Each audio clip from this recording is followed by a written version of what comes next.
The summons came at an ungodly hour. I was in the middle of jotting notes, my desk a chaotic mess of alien samples and nutrient analyzers, when the Galactic Council's emblem appeared on my holo terminal. For a council that typically had no time for humans, this was more than surprising. "Dr. Clark, human representative," a voice said, smooth but unmistakably authoritative. "You have been selected for a mission of great significance to the Galactic Council. We request your immediate presence." It wasn't an invitation so much as a directive, the kind they gave to their own high-ranking members. Another unusual detail. I wasn't alone, either. Len Talbot, my assistant and one of the best survivalists I'd ever met, received the same call. His wide blue eyes mirrored my surprise as he glanced over, shrugging. We were on a transport shuttle within the hour, rocketing toward the Council's central station, an orb-like structure orbiting an enormous water-rich planet known as Balara 9. The planet, as we later learned, was suffering from a mysterious illness that was ravaging its ecosystems and devastating any species exposed to its waters. The Council seemed sure we'd be able to resist, though they refused to explain why. Hours later, standing within the cold, sterile interior of the Council's Grand Hall, I could sense a wave of curiosity, some even hostile, directed at us from the alien dignitaries gathered around. In the center was a counselor with silvery skin and narrow, orange eyes. She introduced herself as Counselor Tivon. "Dr. Clark, Len Talbot," she intoned. "We have chosen you both for your unique biological immunity. The waters of Balara 9 are fatal to most other life forms, yet we believe humans may hold the key to understanding why." The words hung in the air as I struggled to process them. Len, standing rigid at my side, shifted nervously. His gaze moved over the alien faces around us, both fascinated and wary. "You think we're immune because we're human?" Len asked, voicing my own thought. Tivon's orange eyes flickered. "Preliminary data supports that hypothesis, yes. Your species, despite its shortcomings, exhibits a resilience that intrigues us." Despite the counselor's attempt to mask it, there was a hint of disdain that made my jaw tighten. To them, humanity was a second-rate species, unpredictable and messy, and I could tell that our immunity unsettled them. We had one purpose on Balara 9, to investigate why its waters were deadly to other species yet left humans untouched. Soon after, we touched down on a cold and foggy plain near a settlement by one of the major water sources. The settlement, known as Rivka, was home to a wide variety of alien species, though most had abandoned it, leaving behind a few desperate inhabitants. The fog clung to everything, seeping into my coat and muffling the sounds around us. Len looked over the scene, unsettled. "Feels like a ghost town," he muttered. "It is," I replied, scanning the ruins. Strange marks scarred the buildings, and pools of water lay stagnant across the cobblestone streets. A council scientist accompanying us named Vikar, a tall, avian creature with a beak as sharp as his gaze, explained the situation further. "Symptoms begin shortly after contact with the water," Vikar said. "High fever, hallucinations, organ failure." He motioned to a small lab, and his feathers fluffed with distaste as he pointed to a petri dish. "For reasons we do not understand, your kind seems immune." We spent hours sampling the water and running preliminary tests, and though I couldn't pinpoint the exact compound responsible for the sickness, one thing was clear. Something in the water was toxic to almost every species in the galaxy except us. Len noticed it first. "Hey, Clark, look at this." I leaned over his shoulder as he tapped on a display showing our cell cultures under various treatments. In each sample, the alien cells died off almost immediately, but in human samples, nothing happened. The cells held their structure, unharmed and unaltered. The realization hit me like a shockwave. Whatever humanity's immunity was, it was inherent cellular. Our bodies recognize it as harmless, like water on Earth, I murmured, though I could barely believe it myself. But for every other species, it's poison. There was a glint in Vikar's eye as he overheard. "Interesting," he muttered. "Perhaps the Council will find use for humans after all." Returning to our quarters that evening, I couldn't shake the unease that Vakar's words left me with. Find use for humans, he'd said, as if we were specimens to be examined, pawns to be exploited. Len seemed to be thinking the same thing. Clark, you think they brought us here to find a cure? I hesitated, then shook my head. Not quite, Len. I think they brought us here to find a resource. The Council was not interested in humans for altruistic reasons. They were intrigued, maybe even afraid, of something we had that they didn't. Our immunity might have been a curiosity to them, but to us it was a mystery, and mysteries had a way of turning dangerous. And yet, I couldn't deny the fascination tugging at the corners of my mind.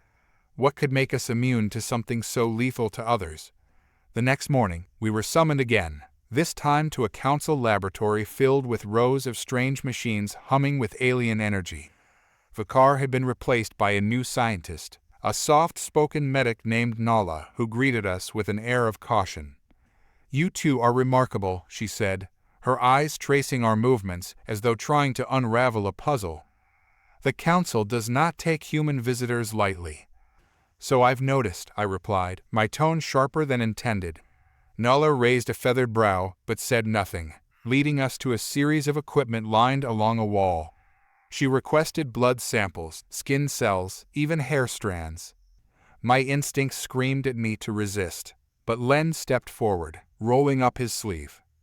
"We have nothing to hide," he said, ignoring the way my frown deepened. I followed reluctantly, watching as Nala stored our samples in labeled tubes. After the tests, she led us to an observation chamber. "The Council is hoping to discover whether your immunity is transferable," she explained, gesturing to a device I hadn't seen before, a large, glass chamber filled with a shimmering blue liquid. I stared at it, the enormity of her words sinking in. "You want to expose us to concentrated doses of the pathogen?" "Yes," she replied simply, and for the first time, there was something unspoken, a warning, behind her gaze. "If humans truly are immune, this test will only confirm it." There was a tense silence as Len and I stood before the chamber, its eerie glow casting an unsettling light across the room. But the choice had already been made. We were here, whether we liked it or not, and if the Council wanted proof of our immunity, we had little say in the matter. Len stepped forward first, his gaze steady as he approached the chamber. His calm determination both annoyed and impressed me. He glanced back at me, nodding before he stepped inside. I watched as he submerged his hands, then his face, into the liquid. For a moment, nothing happened. I let out a breath I didn't realize I'd been holding. Then, one by one, the machines around us started beeping, indicators lighting up in a flurry. Nala observed closely, murmuring to herself. Incredible. Complete cellular resistance. The test confirmed what I suspected: humans could walk through Balara 9's water like it was air. But the implications ran deeper. The Council now had what they wanted, evidence that humans possessed something no other species did. Later, Len and I returned to our quarters, silent as the realization settled over us. Whatever we'd uncovered was dangerous. If humanity was immune to something deadly to the rest of the galaxy, that put us on a path that could lead anywhere: political leverage, biological research, maybe even control. "They're going to use us, aren't they?" Len finally spoke, his voice low. "Only if we let them," I replied, though I knew it was easier said than done. Our immunity was no longer a secret. It was a tool, and in the Council's hands, tools rarely went unexploited. As I lay awake that night, the faint glow of the transport outside my window, I couldn't shake the feeling that we were at the beginning of something immense, something that would not only test our limits, but redefine humanity's place in the galaxy. And as dawn broke over Balara 9, one thing was clear: this was only the beginning. We were back at the lab before sunrise. After the previous day's test, Len and I were both on edge, half expecting the Council to increase their demands or pull some unexpected move. But for now, they kept us on a tight schedule, focused on the strange pathogen infecting Balara 9's water. Our mission was to figure out why the waters turned deadly and why we were immune to it. Our new assignment was to survey the planet's largest lake, Arala, which had recently become ground zero for the contamination. We were given a small ship to navigate its treacherous surface, along with a single, terse instruction: find the source. The surface of Aurala looked like something out of a dream. The lake stretched endlessly, a dark, shimmering mass, with mists hanging low over the water. As we skimmed its surface, I could feel the weight of the water's stillness pressing in. The air was thick, tinged with an unfamiliar, metallic taste. Len had a tight grip on the control stick, his eyes flicking between the horizon and our readouts. "Clark, look at this," he said, tapping the monitor. The lake was glowing faintly in the pre-dawn light, streaked with currents of deep blue and purple, a phenomenon I'd never seen in natural water. The readings on our equipment were erratic, jumping with energy spikes and radiation levels that shouldn't have been possible in liquid. "I've never seen anything like this," I muttered. "It's like the lake itself is alive." We navigated closer to the center, the glow intensifying, and I could feel a slight, inexplicable tug beneath us. It was as though something immense, something ancient, was slumbering below the surface. I turned to Len, about to suggest we pull back, but then I caught sight of a structure emerging from the water. The structure rose from the lake like a monolithic island, jagged and alien. It looked like nothing I'd ever seen, even in the most far-flung archives of alien architecture. Massive, dark slabs of stone jutted out of the water, and alien runes, weathered by what must have been eons, adorned their surfaces. "We need to get a closer look," I said, feeling a strange mixture of excitement and dread. Len hesitated, but I saw that spark of curiosity in his eyes too. We landed the craft on the largest slab, cautiously disembarking onto its slick surface. The moment we set foot on it, a low hum reverberated through the ground, buzzing beneath our boots. "This place feels wrong," Len murmured. But I was already lost in the engravings on the stone. I ran a hand over the symbols, trying to make sense of them. They felt almost familiar, yet completely alien. It was as though they were meant to communicate something ancient, and possibly dangerous. We moved further down the slab, deeper into the ruins, until we reached what appeared to be a central platform, encircled by large pillars inscribed with more runes. At the platform's center lay a pool of the lake's water, eerily still and black as night. As I peered into it, a figure appeared in the reflection, a gaunt face, with hollow eyes, looking back at me. I jerked back, only to find nothing behind me. "Did you see that?" I whispered, heart pounding. Len shook his head, but he was tense, every muscle in his body taut. We backed away from the pool, unnerved but unwilling to retreat just yet. Something in these ruins held answers, and we had come too far to turn back empty-handed. As we continued exploring, I noticed a pattern in the symbols carved into the stones, some resembling ancient texts from Earth. They hinted at rituals, strange figures in worship, and ceremonies involving water. The symbols seemed to echo what we'd seen back at the lab: destruction, fever, and death. This place wasn't just a ruin, it was a warning. "Clark," Len said suddenly, pointing toward the edge of the platform. "Look." Near the water's edge, a strange, iridescent moss clung to the stones, pulsating with a soft glow. It was the same color as the currents in the lake. I crouched down to get a sample, but as my gloved hand neared, the moss recoiled, drawing back. "It's alive," Len breathed, watching the moss retreat. "Whatever it is, it doesn't like us." I quickly took a sample, careful not to make direct contact, and placed it in a containment vial. This moss, whatever it was, seemed to be the closest thing we had to a clue about the source of the contamination. Perhaps it was the moss's interaction with the lake that created the pathogen, or perhaps it was something even older, something the Council hadn't anticipated. Our return trip to Rivka was silent, both of us lost in thought. The atmosphere around the lab was tense when we arrived. Vakar was waiting, his expression unreadable, but I could see the glint of curiosity in his sharp eyes. "You brought something back," he observed, eyeing the containment vial with poorly masked eagerness. I handed him the sample and watched as he disappeared into the lab, leaving us with a feeling of unease. The Council didn't want humanity to understand its place in the galaxy, they wanted control. and I had a sinking suspicion they weren't being entirely honest about what they knew of Balara-9's waters. That night, Len and I stayed up, going over our findings. The more we examined the symbols and the moss, the more unsettling connections we made. The carvings seemed to depict a cycle, as though the lake's contamination was part of some ancient ritual meant to purge or cleanse something. But cleanse what? And for whom? "Do you think the council knows more than they're letting on?" Len asked, breaking the silence. I nodded. "If they didn't, they wouldn't have sent us here. They're using us as tools." "Then what's our next move?" he asked, his tone wary. "We need to get answers, and fast. Because if the council is hiding something, it's only a matter of time before they see us as expendable." The following morning, we received an unexpected message from Councillor Tivon herself. She requested our presence at the Grand Hall and emphasized the urgency of our findings. Len and I exchanged a glance, both of us aware that the council might be tightening their grip on us. Tivon wasted no time when we arrived. "Dr. Clark, Mr. Talbot," she began, her expression severe. "We understand that you've made contact with an anomaly on Balara-9. This moss. The council demands an immediate analysis." There was something in her tone that set me on edge, a hint of desperation.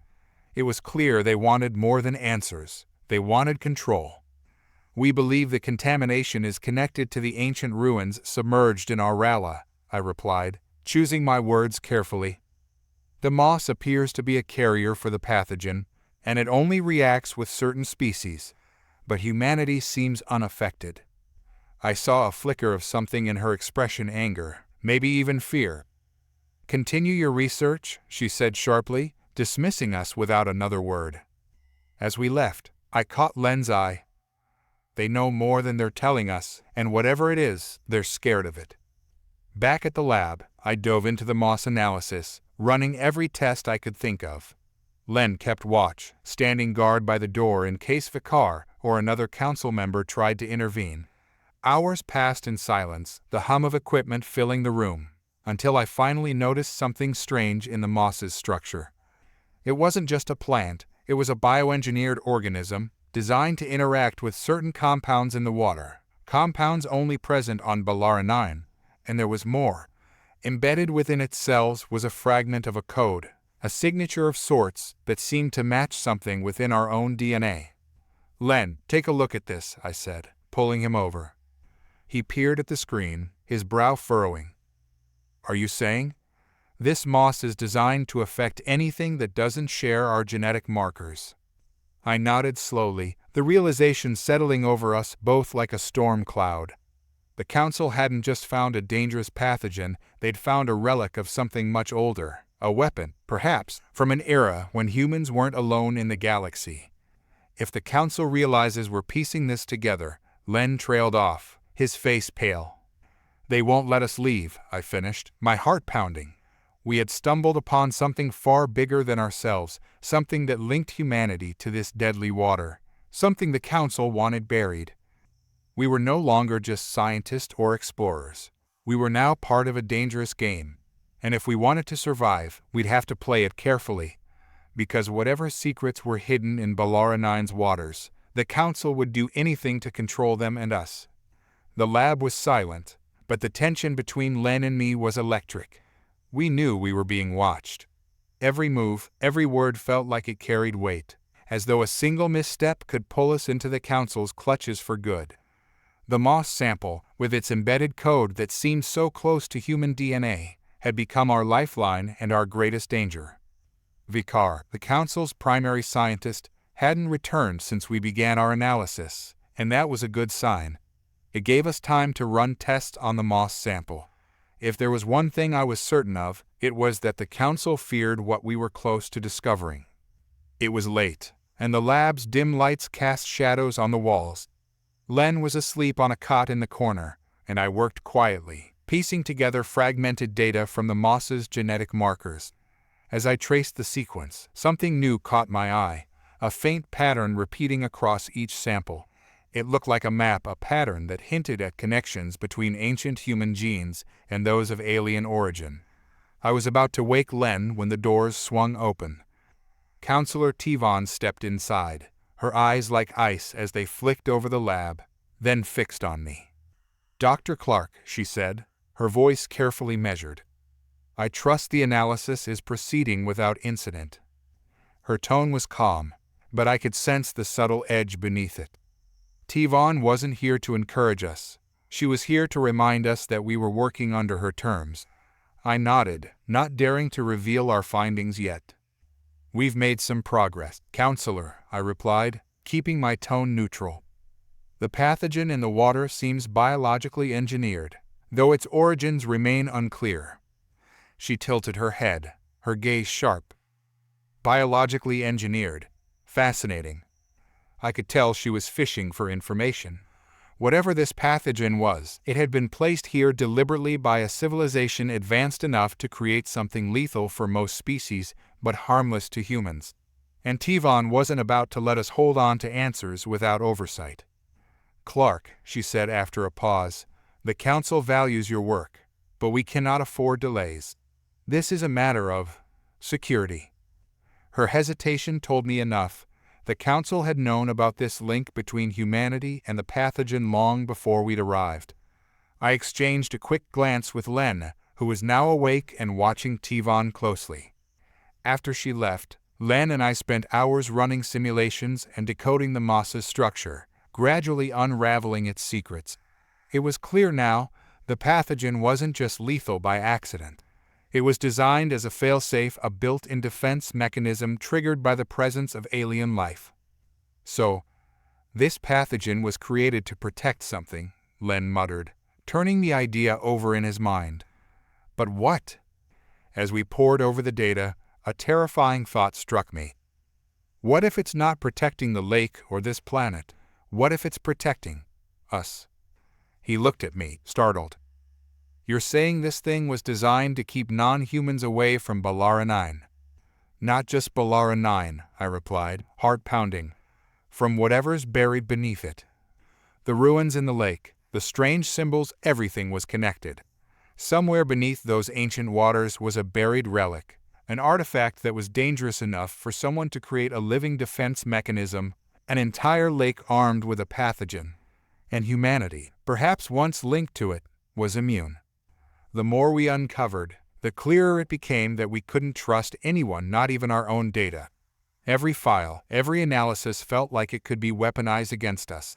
We knew that if the Council suspected we had found something more, they would act to contain us or eliminate us entirely.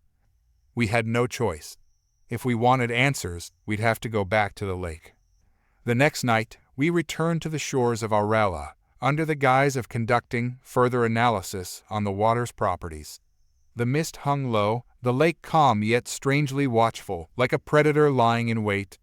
As we approached, I felt the same tugging sensation, that pulse beneath the surface, as though the lake itself was alive. This time, we ventured further than before. Navigating the maze of pillars, we finally reached a part of the ruins we hadn't explored, a cavernous opening that plunged deep into darkness. We lowered ourselves inside, the beam of our lights slicing through the gloom. The walls of the cavern were lined with carvings, more symbols, spirals, and depictions of strange, angular creatures that seemed both familiar and alien. And in the center, surrounded by strange crystals, was a statue, a humanoid figure, tall and regal, arms outstretched toward the ceiling as though in worship or supplication. Len approached it cautiously. "It looks almost human." I stared at the figure, a shiver running down my spine. Not human, or at least, not anymore. As I examined the statue, a faint sound caught my attention, like whispers echoing through the cavern. I turned, heart pounding, but saw nothing. The lake, the ruins, the moss, all of it was part of something bigger, something ancient and hidden, bound by a code that seemed to intertwine with our own biology. "We're dealing with something primordial," I whispered. "Something that's been dormant for centuries." Suddenly, our comms crackled. "Dr. Clark, Mr. Talbot," Tivon's voice came through, cold and unyielding. "Return to the lab immediately. You are required for a briefing." Her tone left no room for argument, but I could feel the threat behind her words. They were watching us, tracking us. They knew we were getting close to something, and they didn't want us to find it. Reluctantly, we made our way back to the lab. But the moment we stepped inside, we knew something was wrong. The car was waiting for us, flanked by 2 security officers. "Dr. Clark, Mr. Talbot," he said, his tone unnervingly calm. "You've been reassigned." I froze. "Reassigned? To where?" "That is not your concern," he replied, his gaze unwavering. "The Council has decided your expertise is needed elsewhere." I glanced at Len, who was tensing beside me. We both knew what this meant. They were taking us off the project. We had gotten too close to the truth, and the Council wasn't about to let us continue. "You can't just," Len began, but Vicar cut him off. "This is not a debate, Mr. Talbot." The security officers stepped forward, and I felt a surge of panic. We were being cut off, silenced, and if we didn't act fast, we'd lose any chance of uncovering the truth. In a split-second decision, I grabbed the containment vial with the moss sample and shoved it into my coat pocket. As the guards approached, I leaned toward Len, whispering, "Follow my lead." He nodded, and together we moved, each of us with practiced ease, slipping out of the lab and into the narrow corridors of the Council facility. I could hear footsteps behind us, but we didn't look back. We navigated through the maze of corridors, past silent, gleaming halls, until we finally burst out into the cold night air. We didn't stop until we reached the edge of the lake, hidden in the shadows of the ruins. Catching my breath, I pulled out the vial and held it up in the moonlight. "If the Council wants this hidden so badly," I murmured, "then it has to be more dangerous than we thought." Len was watching me, his expression grim. "So what do we do now?" I looked out over the dark waters of Aurala, feeling the weight of the ancient secrets hidden beneath its surface. "We find the truth, no matter what it takes." In the days that followed, Len and I worked in secrecy, hiding out in the ruins and exploring the lake's depths, piecing together the fragments of the past. Slowly, the truth began to reveal itself. The pathogen, the moss, the ruins, they were all part of an ancient mechanism, a defense system designed to protect something buried deep below the lake. And we had to uncover it before the Council silenced us for good. The days melted into a blur of stolen moments and whispered secrets. Len and I had transformed the ruins into our makeshift base, hiding from the Council's watchful eyes.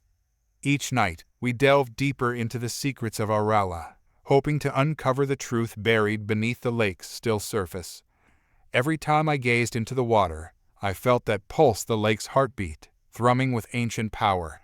It was as if it was calling to me, begging me to uncover the truth. Our makeshift lab was a chaotic mess of data pads, moss samples, and charts. I'd transformed one of the caverns into a workspace, the walls covered in our findings. We'd mapped out the genetic similarities between the moss and human DNA, but the deeper we dug, the more convoluted the connections became.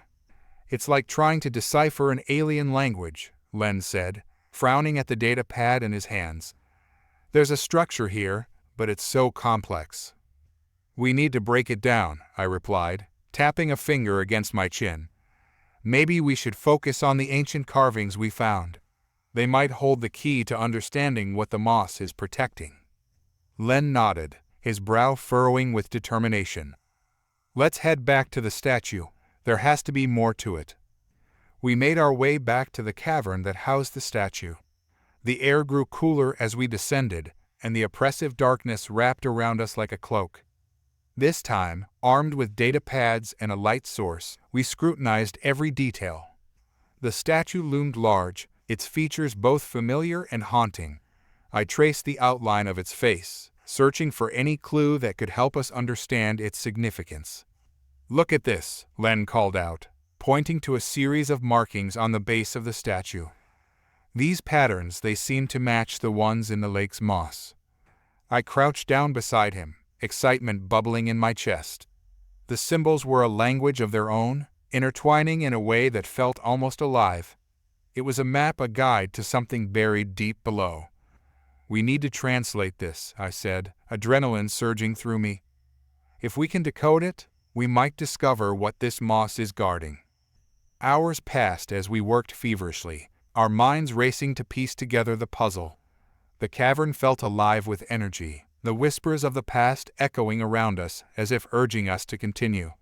As the symbols began to take form, I couldn't shake the feeling that we were on the brink of something monumental. "Okay, here's what I have," Len said, wiping sweat from his brow. "This part translates to the Keeper of Waters, and this section, protection for the blood of the ancients." I looked at him, stunned. The blood of the ancients? What does that even mean? Before he could respond, a shiver ran down my spine. I could feel it, the lake calling again, stronger now. The air felt charged with energy, as if the very essence of the ruins was alive. "We need to see what's down there," I urged, pointing toward the dark waters of Aurala. "If the moss is guarding something significant, we have to uncover it." Len hesitated, glancing back at the statue. "You're sure about this? What if we trigger something?" I met his gaze, the determination in my heart surging. "We can't stop now. We've come too far, and the Council is still hunting us. If we're going to make our stand, we have to know what we're up against." With a reluctant nod, Len grabbed our diving gear, and we prepared ourselves for the descent. The weight of the water loomed before us like a dark curtain, concealing its mysteries beneath. The cold water enveloped us as we slipped beneath the surface, the world above fading into a distant memory. We swam deeper, the glow of our lights cutting through the inky blackness. Strange shapes moved in the shadows, and I felt the pressure of the water pressing against me, amplifying the thrill and fear coursing through my veins. As we reached the bottom, a soft glow lit the space around us, revealing intricate formations of crystals jutting out from the lake bed. They pulsed rhythmically, mirroring the heartbeat I felt earlier. "What is this place?" Len whispered, his voice barely a bubble in the water. "It's beautiful," I breathed, awe spilling over me. The glowing crystals seemed to vibrate in response to our presence, sending ripples of light dancing through the water. At the center of the crystalline formations lay a circular stone platform, engraved with the same symbols we had seen at the statue. A sudden realization struck me. This was the heart of Aurala, the source of the lake's power and the key to understanding the moss. As I reached out to touch the platform, the symbols ignited, glowing fiercely as if awakening from a long slumber. The moment my fingers brushed against the cool stone, a surge of energy surged through me, filling the air with an electric hum. Images flooded my mind, visions of a civilization that had once thrived here, their struggles, their hopes, and the very creation of the moss as a protector. The whispers echoed louder now, intertwining with the visions, telling me a story of ancient guardians who had sacrificed everything to keep their world safe from destruction. "Duncan," Len's voice broke through the chaos. "What's happening?" I tried to focus, but the flood of memories was overwhelming. It's a message. They're trying to communicate." As quickly as it began, the vision faded, leaving me gasping for air. The realization hit me. The moss was not merely a pathogen, but a living archive of this civilization's history, a means to protect their legacy. Len's eyes were wide with fear. "We have to get out of here, if the Council finds us." But I couldn't leave yet. I felt the pull of the platform, the whispers beckoning me back. "No, we need to document this. The Council can't control the truth." In a rush, I activated my data pad, capturing the symbols, the crystal formations, everything that surrounded us. I could feel the urgency in the air. We were on borrowed time. Suddenly, the cavern trembled as if responding to my thoughts. The lights flickered, and a deep rumble echoed through the water. Panic surged within me. "We need to go, now," I shouted, grabbing Len's arm and pulling him toward the surface. We kicked hard, the water feeling heavier with each stroke. The vibrations grew stronger, and I could hear the sound of rushing water around us. The lake was angry, awakened by our presence. Bursting through the surface, we gasped for breath, frantically swimming back to the shore. The ruins loomed above us, silhouetted against the moonlight, but I didn't look back. I felt at the pulse of the lake, the urgency of its message. As we reached the shore, I glanced back at the water. The crystals glowed ominously, their rhythm in sync with the thrumming heartbeat I could still feel in my chest. "What the hell was that?" Len gasped, collapsing on the sand. "I don't know," I replied, shaking with adrenaline. "But we need to warn the others. The council is coming, and they have no idea what they're up against." The revelation hit me like a slap. We weren't just uncovering secrets, we were standing on the edge of something far more significant. The lake, the moss, the ancient guardians, they were all tied to humanity's legacy, and the council was bent on erasing that truth. As we caught our breath, the adrenaline slowly faded, leaving behind the weight of our discovery. I pulled out the data pad, reviewing the images we'd captured. The symbols danced across the screen, an ancient language begging to be understood. "We can't let them control this information," I said, a fierce determination igniting within me. "We have to find a way to share it with the galaxy. Humanity deserves to know its history." Len nodded, his expression resolute. "We'll find a way, Duncan. Together." The sun began to rise over the horizon, casting a golden hue over the lake. The calm surface belied the storm, brewing beneath it a storm that could change everything. As we prepared to leave, I couldn't shake the feeling that the lake was watching us, its ancient secrets lingering just beneath the surface, waiting to be revealed. "This is just the beginning," I said, glancing back at the water. "We'll uncover the truth. We have to." Len met my gaze, and together we stepped into the dawn, ready to face whatever challenges lay ahead. The sun hung low over our Rala, casting elongated shadows that stretched across the ruins. I stood at the edge of the lake, still shaken by our discovery. The revelations from the depths echoed in my mind like a persistent drumbeat, urging me to act before the council silenced our voices. Len joined me, his brow furrowed as he reviewed the data pads we had retrieved from our dive. "We need a plan, Duncan. The council won't just let us walk away with this information." I turned to face him, my heart racing. "We can't rely on the Galactic Council to protect humanity's history. If we're going to share the truth, we need allies, people who will stand by us." The thought of the Council's impending wrath sent chills down my spine. They had already begun their campaign of misinformation about the human resistance to the moss. I had heard whispers of propaganda declaring us a threat to the galaxy. "Who do you have in mind?" Len asked, breaking me from my reverie. "The members of the Interstellar Federation. They were intrigued by our initial findings." I gestured toward the data pad. "If we can get to them before the council does, we might have a chance to get our message out." Len nodded, determination settling in his eyes. "Then we need to move quickly. We should head to the Federation's outpost on Voltra Roman 4. The journey to Voltra Roman 4 was fraught with tension. As we boarded our small ship, I could feel the weight of the impending confrontation pressing down on me. Each moment spent away from the ruins felt like a step further from the truth we had unearthed. "Let's check the communications array," I said, settling into the pilot's seat. "I want to ensure we can reach the Federation as soon as we arrive." Len busied himself with the console, his fingers flying over the controls. "I'll also patch in a secure line, just in case the council is monitoring us." As the ship powered up, I felt a sense of urgency. We had stumbled upon something monumental, but the stakes were high. If we couldn't convince the Federation of the council's duplicity, everything we had worked for could vanish like smoke. The stars whirred by us as we traveled through hyperspace, each one a reminder of the vast unknown ahead. I stared out the viewport, lost in thought. The memories of the ancient guardians and the moss tugged at my consciousness, insisting that we were meant to fulfill something greater. "Duncan," Len's voice pulled me back. "We're approaching Voltra Roman 4. Prepare for exit." The planet loomed before us, a vibrant world teeming with life. As we descended through the atmosphere, I could see the sprawling metropolis that dotted the surface, a hub of activity and commerce. Once on the ground, we made our way through the bustling streets. The air was thick with the scent of exotic spices, and the sounds of merchants hawking their wares filled the atmosphere. My heart raced with anticipation as we approached the Federation's headquarters, a towering structure that gleamed under the sun.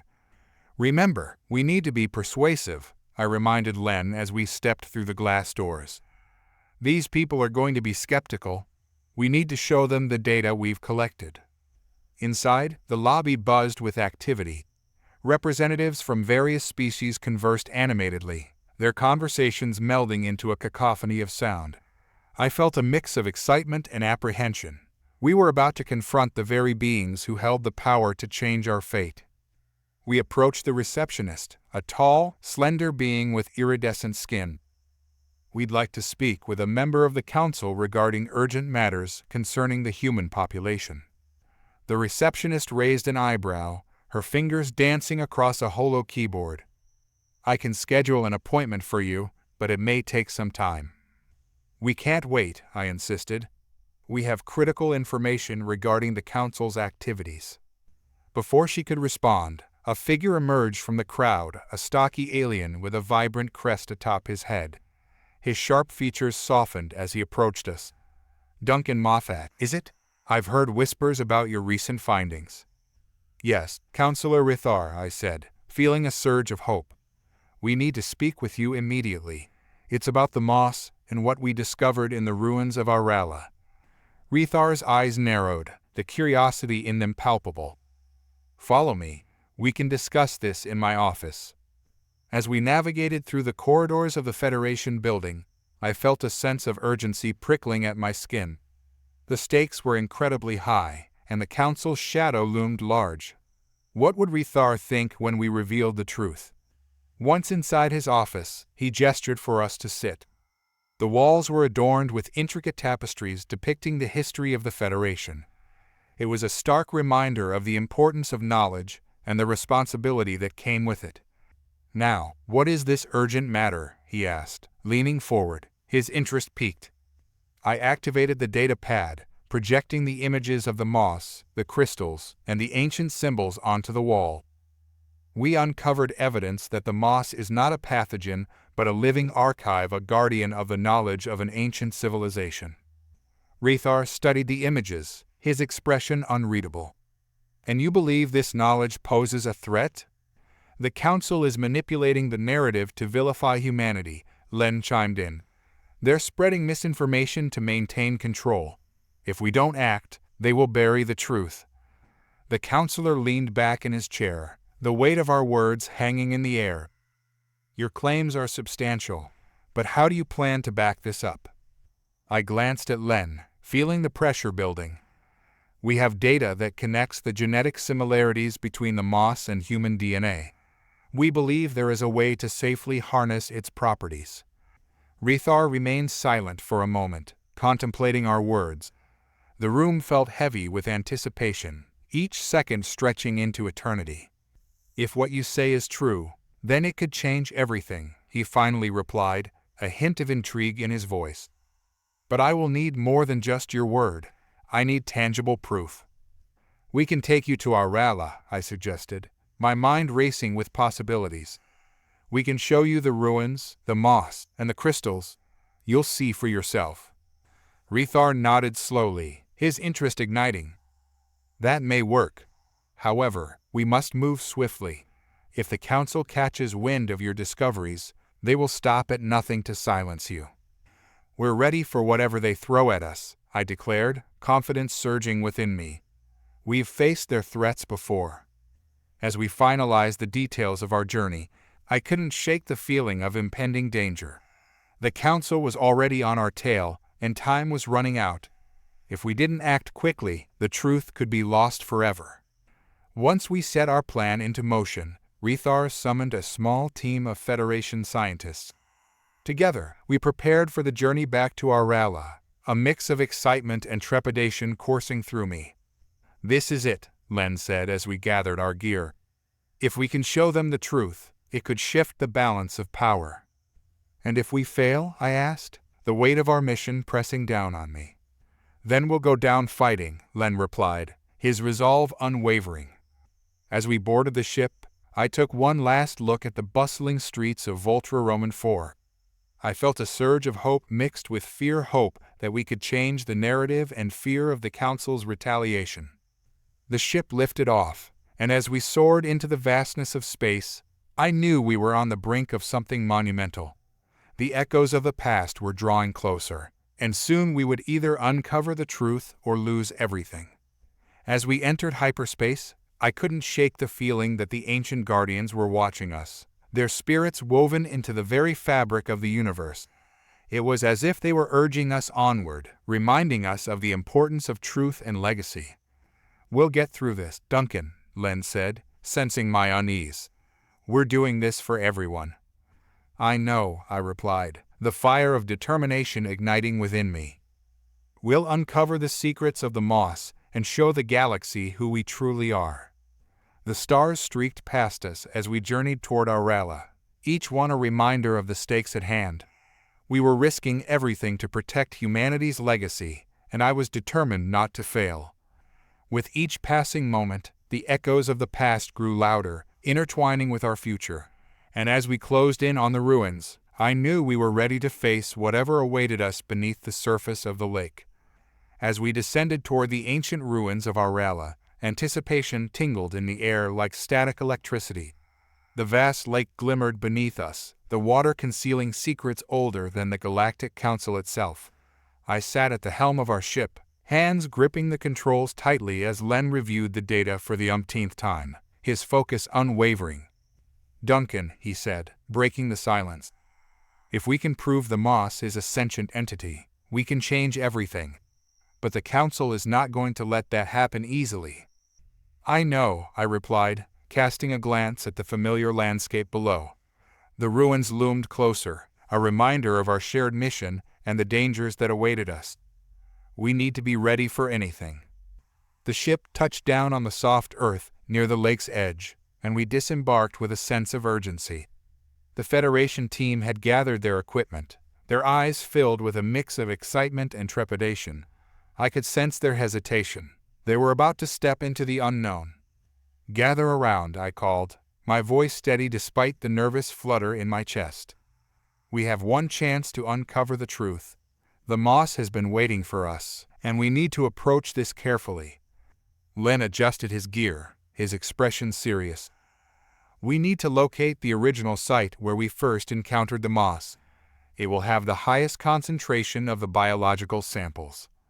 With the Federation scientists in tow, we made our way toward the ruins, each step laden with the weight of history. The air was thick with anticipation, and I couldn't shake the feeling that the Council's reach extended far beyond what we could see. As we reached the perimeter of the ruins, I paused to survey the area. The ancient structures rose like sentinels from the earth, their surfaces covered in vines and moss. It felt as if the very stones were whispering secrets, urging us to delve deeper. "Here," I pointed to a clearing ahead, the site of our previous findings. "This is where we first discovered the moss and the crystals." The scientists began setting up their equipment, excitement palpable as they prepared to analyze the area. I felt a surge of pride. We were on the brink of a discovery that could change everything for humanity. But as we began our work, the atmosphere shifted. A chill crept through the air, and I sensed an unsettling presence. My instincts kicked in, and I turned to Len, my voice barely above a whisper. "Do you feel that?" He nodded, his brow furrowed in concentration. "It's almost as if we're being watched." Before we could gather our thoughts, a sharp crack echoed through the air. The ground trembled beneath our feet, and I instinctively reached for Len, pulling him close. "What was that?" he shouted, scanning the area. "Everyone, stay alert," I commanded, my heart racing. The Council must have caught wind of our mission. Panic surged as shadows flickered at the edges of our vision. Figures emerged from the tree line, cloaked in dark uniforms emblazoned with the Council's insignia. I felt my stomach drop. They had come to silence us. "You are trespassing on Council property," a voice boomed from the lead figure, a tall, imposing alien with a sharp jawline and cold, calculating eyes. "Surrender the information you've obtained, and we may let you leave." "We'll never give up what we've found," I retorted, adrenaline coursing through my veins. "You can't hide the truth from the galaxy." The tension in the air crackled as the council enforcers drew closer. My heart raced, and I knew we had to act quickly. Len, gather the team. We need to secure the data and prepare to fight. The Federation scientists scrambled, fear evident in their eyes. I could see that they hadn't signed up for a confrontation like this.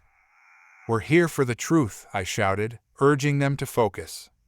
As they prepared their equipment, I faced the council enforcers, defiance blazing in my chest.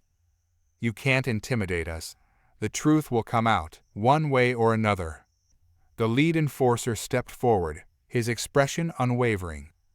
"You are outnumbered. Surrender now, or face the consequences." Before I could respond, Len shouted, "We need to activate the crystals. They might help us."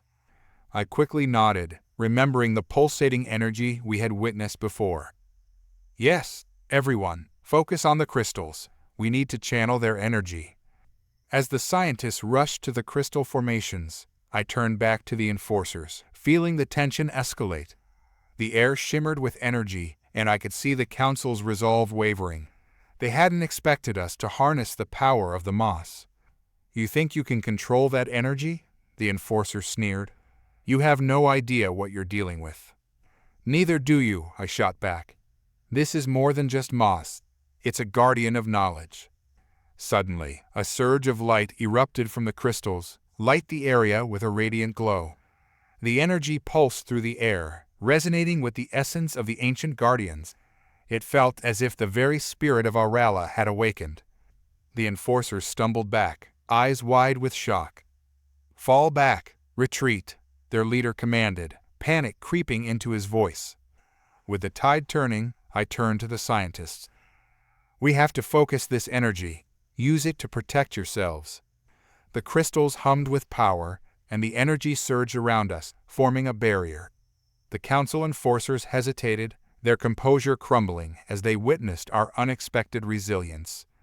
"We won't let you take what is rightfully ours," I yelled, emboldened by the energy surrounding us.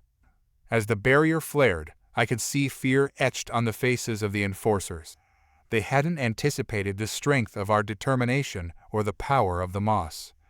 With a burst of confidence, I stepped forward, pushing the energy outward.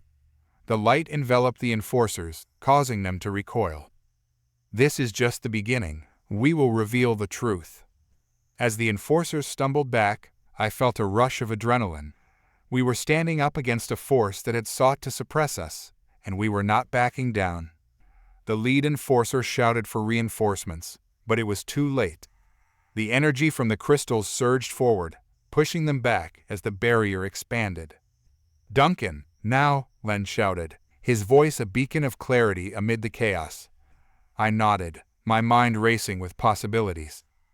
"Activate the data uplink. We need to send a message to the Federation." With the energy amplifying our resolve, we initiated the data uplink. The crystals glowed brighter, and I could feel the connection forming, a thread weaving through the fabric of the universe. As the uplink established, the data began transmitting. "We're sending everything we found," I exclaimed, exhilaration surging within me. The enforcers reeled back, their leader barking orders, desperation creeping into his voice.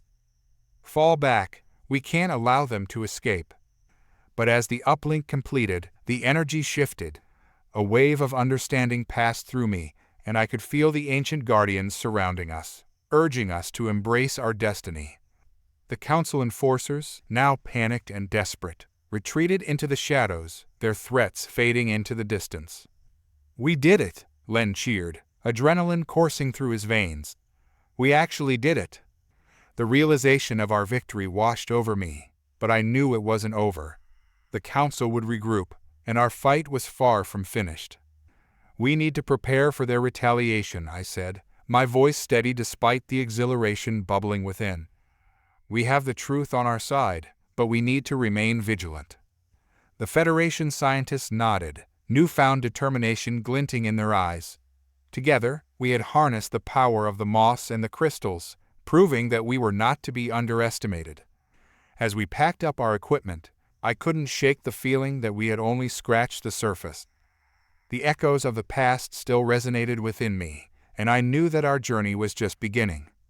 With renewed resolve, we set out to secure our findings and prepare for the next chapter of our fight. The shadows of the council may have retreated for now, but I was determined to ensure that the truth would prevail. As we walked away from the ruins, I glanced back at the shimmering lake, a symbol of resilience and hope. I could feel the weight of history on my shoulders, but I was ready to carry it. Together, we would face whatever challenges lay ahead, and we would emerge victorious. As dawn broke over the horizon, casting its golden hues across the surface of the lake, I found myself lost in thought. The events of the previous day still resonated within me, an electric charge that refused to dissipate. I stood on the deck of our ship, staring at the rippling water below, contemplating our next moves. "Duncan," Len's voice broke through my reverie. I turned to see him approaching, urgency etched across his features. "We need to strategize. The council won't take our actions lightly." "I know," I replied, turning my gaze to the horizon where dark clouds loomed, mirroring the storm brewing within me. "They'll come after us. We need to be ready." Inside the ship, the atmosphere was tense as we gathered the Federation scientists. The data we transmitted had sent ripples throughout the Galactic Council, and we had to prepare for the inevitable backlash. I paced the room, glancing at the anxious faces around me. "We've uncovered something monumental," I began, my voice steady. "But with that discovery comes danger. The Council has already shown how far they're willing to go to silence us." Len nodded, stepping forward. "We need a secure location to analyze the moss and formulate our plan. The Council will be hunting for us. We can't stay here." "Agreed," I said, glancing at the display screens flickering to life around us. "Our best option is to head to Galactic. It's a remote planet with minimal Council presence. We can set up our base there." The scientists exchanged glances, apprehension mingling with determination. "Galactic it is," one of them confirmed, their voice firm. "Let's get moving." As we prepared for departure, I could feel the weight of the decision settling over me. Our journey was no longer just about discovery. It was now a fight for survival. We lifted off, leaving the shimmering lake behind as we navigated through the atmosphere. I kept my hand steady on the controls, the thrill of flight mingling with the dread of what lay ahead. The clouds thickened, casting dark shadows over the ship, as if warning us of the storm to come. "Duncan, are you sure we can trust the scientists?" Len asked, his tone cautious. "What if one of them is a spy?" "I don't think they are," I replied, though a part of me couldn't shake the unease. "They've dedicated their lives to understanding the moss, but we can't let our guard down." As we approached Galactic, the planet's surface came into view, a vast expanse of rolling hills and dense forests, punctuated by shimmering lakes. It was a place that felt alive, brimming with potential. We landed in a secluded area, far from any established settlements. As we disembarked, I inhaled the fresh air, a stark contrast to the tension we had left behind. "This will be our sanctuary," I said, surveying the surroundings. Len began organizing the scientists, directing them to set up equipment and establish a perimeter. "We need to be quick. The Council will be looking for us." With each passing hour, we transformed the clearing into a makeshift laboratory. The scientists worked with fervor, their excitement palpable as they delved into the moss samples we had collected. I found solace in their enthusiasm, knowing that despite the danger, we were on the brink of something extraordinary. But as the sun dipped below the horizon, casting long shadows across the camp, a feeling of unease settled in.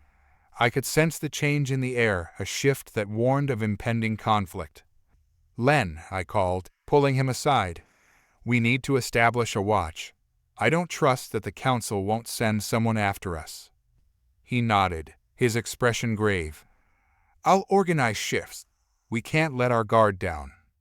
As night fell, the camp was alive with the hum of equipment and the quiet chatter of scientists absorbed in their work. But I couldn't shake the feeling that we were being watched. The wind rustled through the trees, a whispering reminder of the dangers lurking just beyond our camp. "Stay vigilant," I reminded the team as we began our watch. I positioned myself near the edge of the clearing, my senses heightened. Every sound felt magnified: the rustle of leaves, the distant calls of creatures hidden in the dark. Hours passed, and the moon hung high in the sky, casting an ethereal glow over the landscape. Just as I began to relax, a sudden rustling in the bushes snapped me back to attention. My heart raced as I strained to listen, instincts kicking in. "Len, over here," I called, my voice barely above a whisper. He appeared at my side, eyes scanning the tree line. "What did you hear?"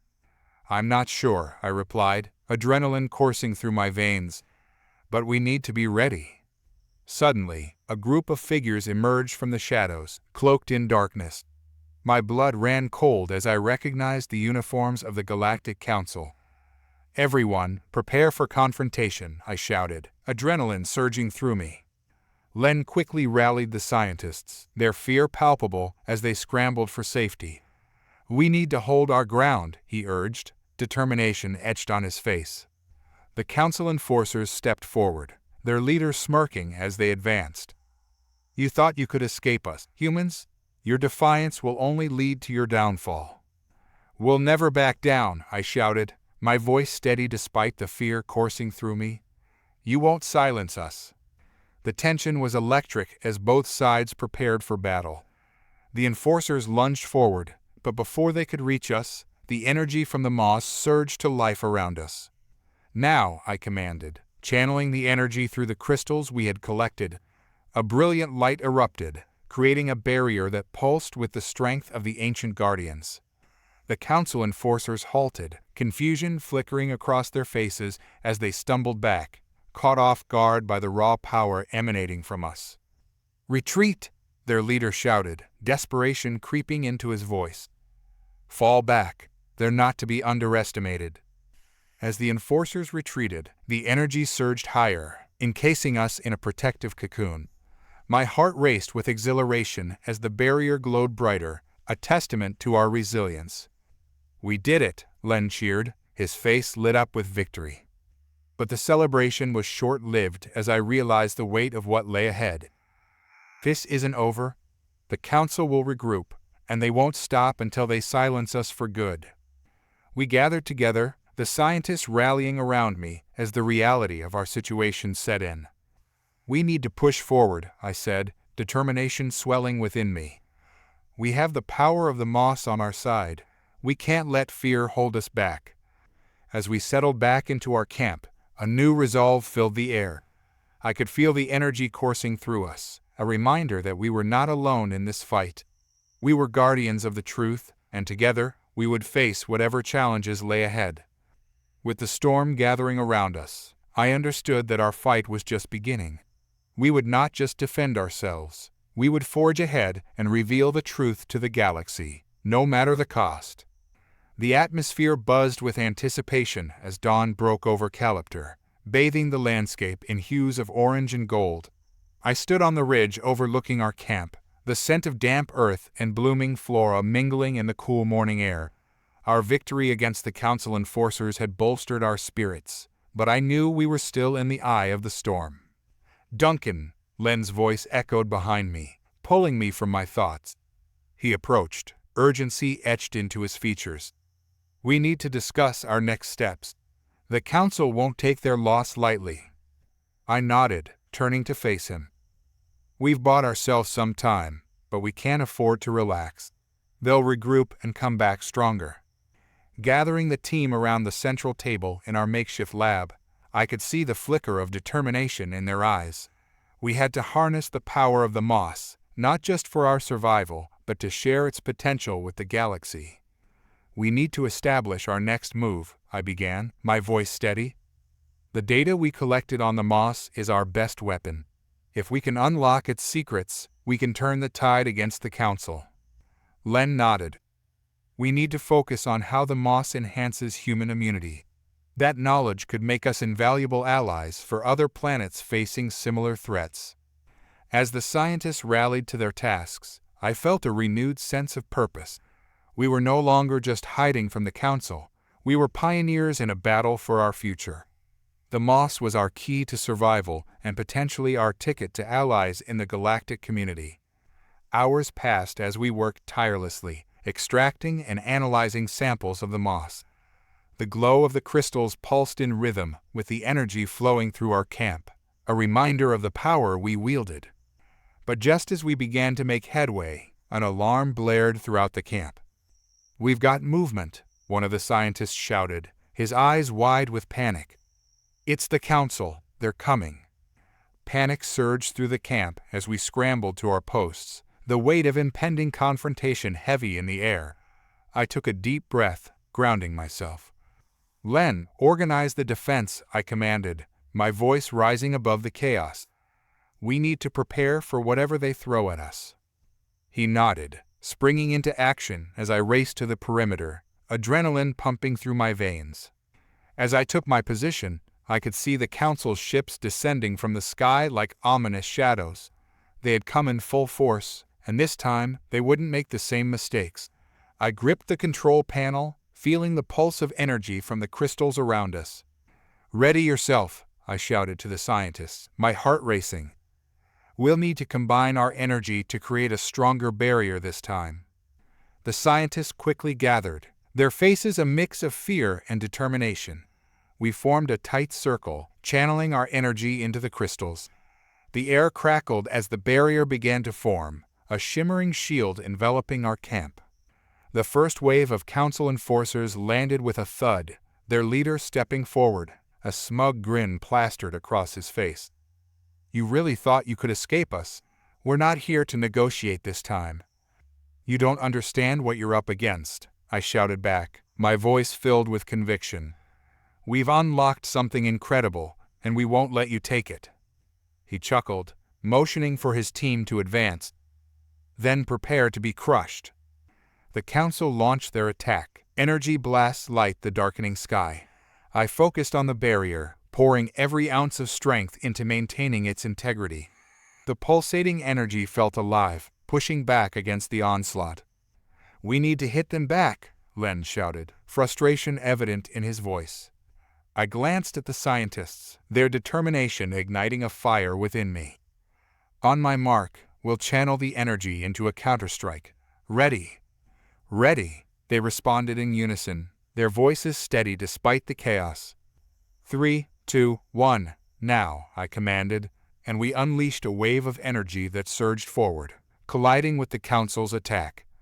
The ground shook beneath us as the two forces clashed, creating a blinding flash of light.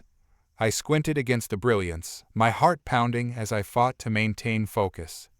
The energy crackled and surged, the barrier holding strong against the barrage of blasts. I could feel the tide turning in our favor as our counterattack pushed back the council enforcers, causing them to stumble. "Keep pushing," I urged, drawing more energy from the crystals. As we fought, I could see the surprise on the faces of the council's soldiers, their confidence wavering as our strength grew. With renewed vigor, I led the charge, directing the energy toward their ships. Explosions erupted around us as our combined force tore through the council's defenses, scattering their ranks. "We can win this," Len shouted, his voice filled with exhilaration. I felt a surge of hope. For the first time, we were not just defending, we were reclaiming our power. But just as victory seemed within our grasp, the ground shook violently, throwing us off balance. I stumbled, catching myself just as a massive ship descended, blocking out the sun above us. "What now?" I gasped, looking up in horror. From the ship, a massive figure emerged, one of the council's top commanders, a hulking brute known for his ruthlessness. He surveyed the battlefield, a twisted smile creeping across his face. "You've put up a good fight, humans," he boomed, his voice echoing like thunder. "But this ends now." The weight of his presence crushed down on me, but I refused to yield. "We won't back down. We're fighting for our future." He laughed, a cold, mirthless sound. "Your future? You think you have a chance against the might of the council?" I felt a rush of adrenaline surge through me as I prepared for the inevitable confrontation. "We've already beaten you once. We won't let fear dictate our actions." The commander stepped forward, eyes blazing with fury. "Foolishness will only lead to your demise." With a sudden move, he lunged toward me, and the world seemed to slow as I braced for impact. In that instant, the energy around us flared, reacting to our emotions. I could feel the raw power coursing through me as I unleashed a wave of energy, colliding with his attack. The shockwave sent us both reeling, but I fought to maintain my balance. "Now," I shouted to the scientists, urging them to channel their energy toward the commander. The collective power surged, pushing back against the commander's formidable presence. He staggered, disbelief flashing across his face as we combined our strengths. With a final, desperate roar, we unleashed everything we had, a brilliant surge of energy that enveloped him and the surrounding area. The shockwave rippled outward, scattering Council soldiers and forcing their commander to retreat. "We did it!" Len shouted, his voice filled with exhilaration. But even as we celebrated, I knew the fight wasn't over. "We need to regroup and prepare for their next move," I said, my heart pounding in my chest. "They won't give up this easily." As the dust settled, we turned our attention to the remaining Council forces, determination surging within us. We were no longer just defending our camp, we were reclaiming our place in the galaxy. Together, we would face whatever challenges lay ahead. The storm was far from over, but we were ready to fight back. The night sky over Galactic was an electric tapestry of stars, the remnants of our last battle still lingering in the air like the fading echoes of thunder. As I sat by the campfire, the warm glow light the faces of my comrades, I couldn't shake the feeling that we were on the cusp of something monumental. "Duncan, come look at this," Len called from our makeshift lab, his voice tinged with excitement. I got up, curiosity piqued. Inside the lab, the atmosphere buzzed with a palpable energy. The scientists were gathered around a glowing monitor displaying data collected from the moss. "We've made a breakthrough," Len said, gesturing to the screen. "The moss reacts to water, enhancing our immunity in ways we couldn't have predicted." My heart raced as I studied the data. The intricate patterns and spikes on the graph illustrated how the moss increased our resistance to the Council's biological weapons. If we can harness this knowledge, we could not only defend ourselves, but also offer it as a solution to other worlds suffering under the Council's rule. "Exactly," Len replied, enthusiasm lighting up his features. "But we need to act fast. The Council will be regrouping, and they won't sit idly by while we unlock this power." I felt a surge of resolve. "Then let's prepare. We need to send out a message to potential allies." As the team sprang into action, I knew we were racing against time. The Council was wounded, but not defeated. Their retaliatory strike was imminent, and we had to be ready. In the days that followed, we worked tirelessly, gathering data and refining our communication strategies. We crafted a message detailing the moss's potential and the plight of those oppressed by the Council. "Duncan, you need to be the one to send this out," Len insisted one evening as we reviewed our plans. "You've become the face of this revolution." I hesitated, the weight of responsibility settling heavily on my shoulders. "What if they don't believe us? What if the Council intercepts it?" "We have to take that risk," Len replied, determination etched in his features. "The lives of countless beings depend on it." With a deep breath, I nodded. "All right, I'll do it. But we need to ensure our defenses are solid in case the Council tries to strike while we're distracted." The next morning, I stood before the holographic projector. The team gathered around me, their expressions a mix of hope and apprehension. "To all who can hear this," I began, my voice steady despite the flutter of nerves in my stomach. "We are humans from Galactic, and we have uncovered a powerful ally in the fight against oppression. The moss here enhances our immunity in ways that can help all of us resist the Council's tyranny. We call upon you, brave souls across the galaxy, to join us." As I finished the message, I felt a rush of adrenaline. This was the first step toward uniting those who suffered under the Council's rule. But with the exhilaration came a lingering fear. "Duncan, we've detected movement on the sensors," one of the scientists called out, his voice cutting through my thoughts. multiple council ships approaching fast. "They're already on us," I muttered, dread creeping into my chest. "Len, we need to prepare for a defensive stance." We scrambled into action, setting up barricades and activating our energy shields. The camp transformed into a fortress, our spirits bolstered by the knowledge that we were fighting for something greater than ourselves. As the council ships descended from the clouds, the air crackled with tension. I stood at the forefront, my heart racing as I prepared for the inevitable confrontation. "They won't take us easily this time," I muttered, clenching my fists. The first wave of council soldiers landed with a thud, their armored forms emerging from the shadows.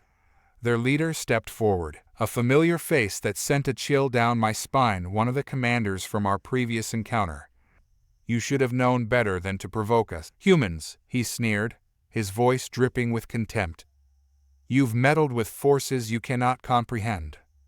"You underestimate us," I replied, stepping forward defiantly. "We won't back down from a fight." With a roar, the commander signaled his troops to advance, and I braced myself for the onslaught. The clash of energy blasts filled the air as we fought back, our defenses holding strong against the relentless wave of attackers. The battle was chaos blasts of energy light, the darkening sky as soldiers clashed. I felt the weight of my responsibility pressing down, but I pushed through, focusing on the task at hand. "Channel more energy into the barrier," I shouted, my voice rising above the din of battle. The scientists rallied, pouring their energy into the shimmering shield that protected us from the council's wrath. With each blast, I could feel the barrier weakening, but I refused to yield. "We can't let them break through," I urged, desperation creeping into my voice. In the midst of the chaos, I caught sight of Len, his focus unwavering as he directed the energy flow. "We need to push them back," he shouted, and I felt a surge of determination. I joined him, channeling my energy into the barrier. "On my mark, we'll push them back. 3, 2, 1, now." With a collective roar, we unleashed a wave of energy that surged outward, pushing back against the council forces. The shock wave rippled through the air, scattering the soldiers and creating a momentary lull in the battle. "Now's our chance," I yelled, feeling a renewed sense of hope. We pressed forward, taking the fight to the council troops. Energy blasts flew in every direction, and the air buzzed with tension. I fought with everything I had, my heart racing as I ducked and weaved through the chaos, focusing on the commander who had challenged us. "This ends now," I shouted, my voice rising above the fray. He turned, surprise etched across his features as I charged toward him. The two of us collided in a clash of energy, and I felt the world narrow down to just the two of us, his smirk replaced by shock as I pushed back against his formidable presence. "You're nothing," he roared, desperation creeping into his voice. "No," I replied, finding strength in my convictions. "We are humanity, and we will not be silenced." With a final push, I summoned all my energy, channeling it into a surge that collided with him. The force sent him sprawling backward, and I felt the tide of battle shift in our favor. But just as we began to gain ground, a thunderous noise erupted above us. I looked up to see a massive ship hovering, its ominous shadow casting darkness over the battlefield. "What now?" I gasped, dread pooling in my stomach. From the ship, a powerful figure emerged, an elite council leader known for his ruthlessness. His presence radiated authority, and the remaining council troops rallied around him. "You think you can challenge the might of the council?" he bellowed, his voice resonating across the battlefield. "You've underestimated us," I shouted back, my voice steady despite the dread that coursed through me. "We fight for our future." He scoffed, raising a hand as the council troops readied their weapons. "You will all fall before us." As the council prepared to unleash their final attack, I felt a rush of adrenaline. "We can't back down now," I yelled to my team. "We have to fight." The air crackled with tension as the two sides clashed, the outcome hanging in the balance.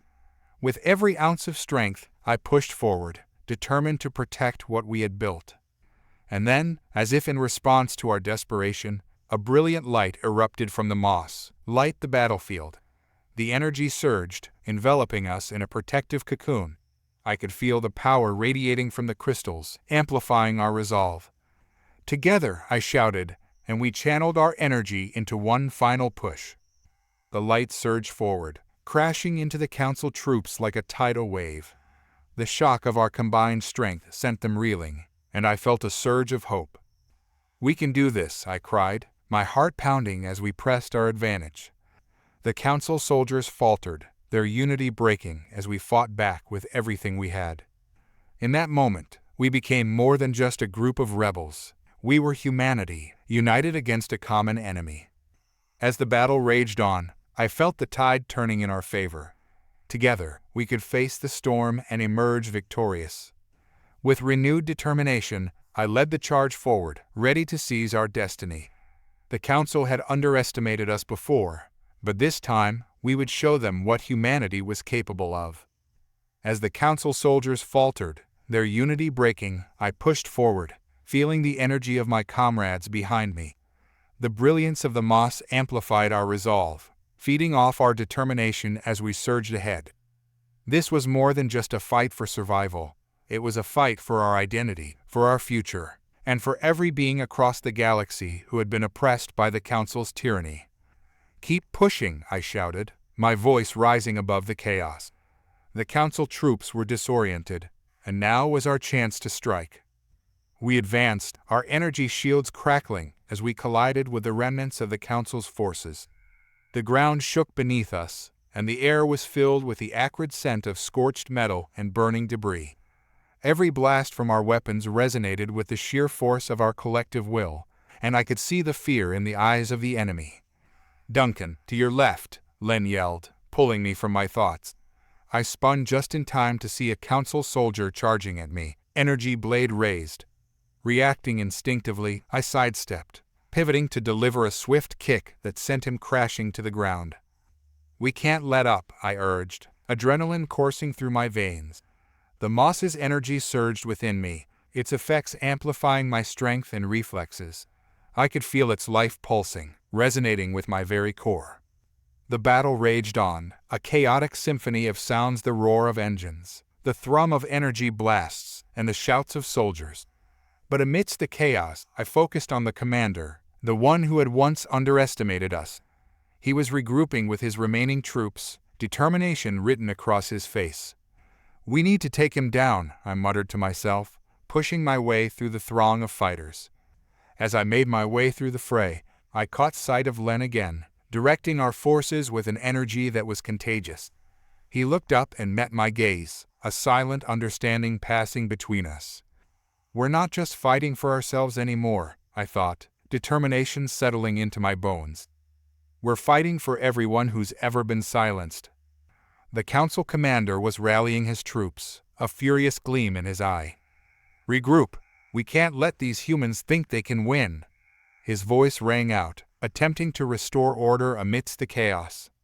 I knew I had to act quickly before they could regain their footing.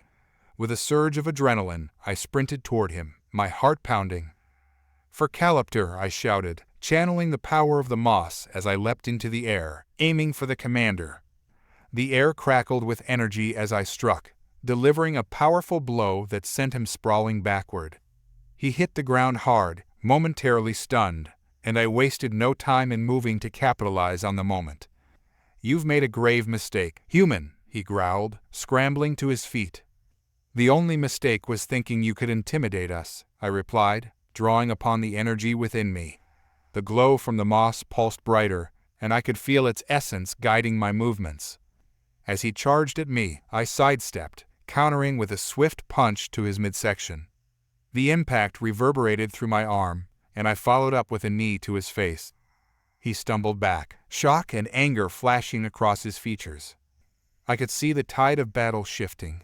Our forces were gaining ground, bolstered by the energy of the moss and our shared determination. The council troops, once confident in their superiority, were now faltering. "We need to keep this momentum," I shouted to Len, who was busy coordinating our defenses. "If we can take out their leader, the rest will fall apart." Len nodded, his expression resolute. "You have to finish this, Duncan. I'll hold them off." With renewed determination, I turned back to the commander, who was regaining his composure. "You think you can win this?" he spat, wiping blood from his lip. "You are nothing but a fleeting moment in time." "We are humanity," I replied, voice steady. "We are more than just moments. We are a force to be reckoned with." With that, I charged at him again, focusing all my energy into a final strike. The world around me blurred as I drew upon the power of the moss. Time seemed to slow as I prepared to land the decisive blow. The commander, realizing his imminent defeat, scrambled backward, fear now evident in his eyes. "You don't understand what you're fighting against," he yelled desperately. "I understand enough," I replied, and with one swift motion, I struck. My fist connected with his jaw, the force of the blow sending him crashing to the ground. A roar erupted from our side as we witnessed the fall of the council commander. The remaining soldiers hesitated, glancing at each other, their morale shattered. "Now's our chance," I shouted, rallying my team. "Press the attack." We surged forward, taking advantage of the disarray among the council troops. I felt invincible, the power of the moss coursing through me, propelling me forward as I fought alongside my comrades. The battlefield transformed into a cacophony of chaos and exhilaration. Each energy blast we fired resonated with the urgency of our mission. We fought as one, united in our purpose, fueled by the knowledge that our struggle was not in vain. "Look," Len shouted, pointing toward the council ship hovering ominously above us. "They're retreating." I glanced up, my heart racing. The ship, once a symbol of their oppression, was now slowly pulling away from the battlefield. The sight ignited a fire within me, a spark of hope. "We've done it," I yelled, a grin spreading across my face. The tide had turned, and we had emerged victorious. But the victory was bittersweet. The remnants of the council soldiers were still fighting, but they were disorganized and demoralized. The fight was far from over. "Duncan, we need to secure the area," Len called out, his voice urgent. "Make sure they can't regroup." I nodded, snapping back to reality. "Right, let's push them back." With renewed determination, I led the charge, my comrades following suit. The remaining council troops were no match for our united front. As we fought, I felt a sense of purpose wash over me. Each blow I struck, each soldier I took down, was a step toward a brighter future. But then, from the shadows, I spotted a figure retreating, a soldier with a data pad clutched tightly in their hands. "They're trying to escape with intel," I shouted, my heart racing. "Len, I need backup." "On it," he replied, scrambling to catch up as I raced toward the fleeing soldier. The distance between us closed quickly as I charged after the figure. They glanced back, eyes wide with fear. I could almost feel the adrenaline pulsing through their veins, just as it was coursing through mine. With one last burst of speed, I tackled the soldier, bringing them down to the ground. The data pad skittered away from us, and I quickly rolled to pin them down. "Stay still," I commanded, adrenaline pumping through me. "Who sent you?" The soldier squirmed beneath me, panic evident in their eyes. "I'm just a foot soldier. I don't know anything." I pressed my knee into their back, securing them. "You're lying. You're trying to get away with crucial information." The soldier hesitated, and I could see the internal struggle in their eyes. "Please, I swear, I was just following orders." In that moment, I realized that not all of our enemies were truly our foes. They were also victims of a corrupt system. "Then help me," I said, loosening my grip slightly. "Tell me what you know." The soldier looked up at me, uncertainty flashing across their features. I can't. They'll kill me." "And they'll keep doing this to countless others," I replied, my voice softening. "You have a chance to change things. Help us take down the council." After a moment of hesitation, the soldier nodded slowly. "They were trying to gather intel on the moss. They knew it would be a threat if you harnessed its power." I released my grip slightly, allowing them to sit up. "Then you know how important it is for us to protect it." Yes, they replied, glancing nervously around as if expecting a council soldier to swoop down at any moment. But I don't know how much longer I can stay with you. You can join us, I urged. We're fighting for everyone. You'll be safe with us. The sound of battle continued to rage around us, and I could see Len approaching. Duncan, Len shouted as he approached, panting heavily. What's going on? I glanced back at the soldier, whose eyes flickered with a mix of fear and hope. This soldier has information about the council's plans. They know about the moss and what it can do. We need them on our side. Len's eyes narrowed as he assessed the situation, but he quickly nodded. We can't afford to let them escape. If they know about our power, they'll come for us with everything they've got. I stepped back, allowing the soldier to stand. I'm not your enemy, they said, voice shaky but determined. I want to help. The council has done enough damage. We'll see about that, Len replied, but I could sense the shift in his demeanor. This soldier could potentially be a valuable ally. What's your name? I asked, extending my hand. Rena, she replied, hesitating before shaking my hand. I was just a foot soldier, but I've seen enough to know this isn't right. The sounds of battle began to quiet, and I could feel the momentum shifting. I could see more council troops retreating, their morale shattered after witnessing the defeat of their commander. We need to regroup with the others, I urged. Let's move. With Rena now part of our team, we made our way through the remnants of the battlefield. The glow of the moss pulsed softly around us, light our path as we navigated the debris and wreckage left in the wake of our fight. As we rejoined our comrades, I felt the weight of our victory wash over me. The council had underestimated us, thinking we were just fleeting moments. But we were more than that. We were a force to be reckoned with. We have to secure the area, I declared, turning to the gathered fighters. The council will want to retaliate, and we need to prepare for whatever comes next. Rena looked around, taking in the determination of our team. I can help with that, she said, stepping forward. I have contacts within the council. I can provide information on their movements. Len nodded, clearly impressed. Good. The more we know, the better prepared we'll be. As we settled into a defensive formation, I took a moment to catch my breath. The moss's energy still coursed through me, a reminder of the battle we had just fought and the challenges ahead. Duncan, I've been meaning to ask, Len said, his voice low as he moved closer. What's next for us? The council won't take this lightly.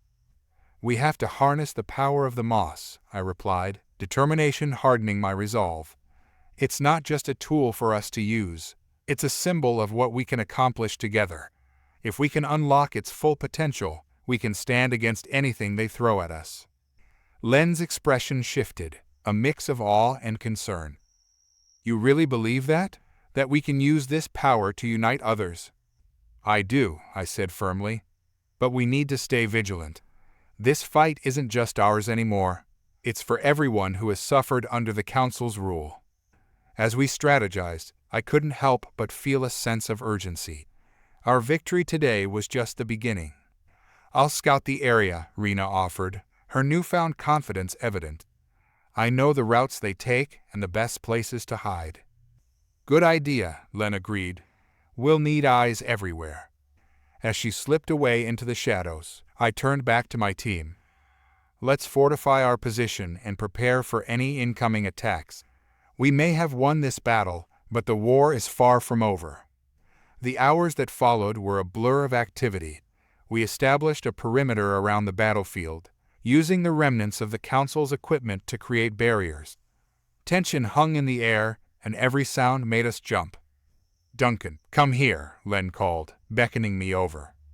I rushed to his side, where he was reviewing the data Rena had managed to transmit to us. This is incredible, he said, eyes wide. She's sent us a list of their supply routes and possible reinforcements. This changes everything, I replied, scanning the information. We can hit them where it hurts. If we cut off their supplies, we can cripple their forces. Len nodded, excitement bubbling in his expression. But we need to move fast. They won't stay down for long. With our plan set, we gathered our forces, ready to strike back at the heart of the council. The stakes were high, and we had to remain united if we were to succeed. "Let's do this," I urged, feeling the energy of the moss surge within me, bolstering my confidence. For Galactic, for everyone who's ever been oppressed. With renewed purpose, we set off toward the council's supply routes, hearts racing in anticipation of what was to come. The time for action had arrived, and we would show them the true strength of humanity. As we moved through the thick foliage, the shadows of the trees enveloping us, I felt the weight of the mission on my shoulders. But I was not alone. Each of us was fueled by a shared goal: liberation from the tyranny that had stifled our existence for too long. "We'll hit the supply depot at dawn," I instructed, glancing at the horizon. "We'll strike hard and fast, leaving no room for them to regroup." Len nodded, a fierce light in his eyes. "We've come too far to back down now. We're ready for this."